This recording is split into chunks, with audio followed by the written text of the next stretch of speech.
మార్కాపురం జిల్లా పుల్లల చెరువు మండలంలోని పిడికిటివానిపల్లి గ్రామంలో గ్రామీణాభివృద్ధికి మరో కీలక అడుగు పడింది. పల్లె పండుగ 2.0 కార్యక్రమంలో భాగంగా 20 లక్షల వ్యయంతో నిర్మించనున్న సిమెంట్ రోడ్డు పనులకు ఎర్రగొండపాలెం నియోజకవర్గ టీడీపీ ఇన్ఛార్జ్ గూడూరు ఎరిక్షన్ బాబు శంకుస్థాపన చేశారు.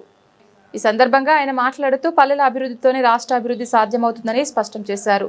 గ్రామాల్లో మౌలిక వసతుల కల్పనకు ప్రభుత్వం అధిక ప్రాధాన్యత ఇస్తోందని తెలిపారు. పిడికిటివానిపల్లి గ్రామంలో సీసీ రోడ్డు నిర్మాణం పూర్తయితే ప్రజలకు ఎంతో ప్రయోజనం చేకూరుతుందని, ముఖ్యంగా వర్షాకాలంలో ఎదురయ్యే రాకపోకల సమస్యలు పూర్తిగా తొలగిపోతాయని పేర్కొన్నారు. గ్రామ ప్రజలు ఎన్నాళ్లుగానో ఎదురు చూస్తున్న రోడ్డు సమస్యకు శాశ్వత పరిష్కారం లభించనుందని అన్నారు. పల్లె పండుగ 2.0 కార్యక్రమం ద్వారా గ్రామాల్లో రోడ్లు, డ్రైనేజీలు, వీధి దీపాలు, తాగునీటి సౌకర్యాలు మెరుగుపడుతున్నాయని తెలిపారు. చేపట్టిన అభివృద్ధి పనులు నాణ్యతతో నిర్ణీత గడువులోగా పూర్తి చేయాలని అధికారులను ఆదేశించారు. ఈ కార్యక్రమంలో పుల్లల చెరువు మండల టీడీపీ అధ్యక్షులు పోట్ల గోవిందు, మాజీ మండల అధ్యక్షులు పయ్యావుల ప్రసాద్, సీనియర్ నాయకులు కాకర్ల కోటయ్య, శనగ నారాయణ రెడ్డి, బోగోలు సుబ్బారెడ్డి, గ్రామ పార్టీ నాయకులు, కార్యకర్తలు పెద్ద సంఖ్యలో గ్రామస్తులు పాల్గొన్నారు. గ్రామస్తులు స్పందిస్తూ ఎన్నాళ్ళుగా ఎదురు చూస్తున్న సీసీ రోడ్ల నిర్మాణానికి నిధులు మంజూరు చేసి శంకుస్థాపన చేసిన నాయకత్వానికి కృతజ్ఞతలు తెలిపారు.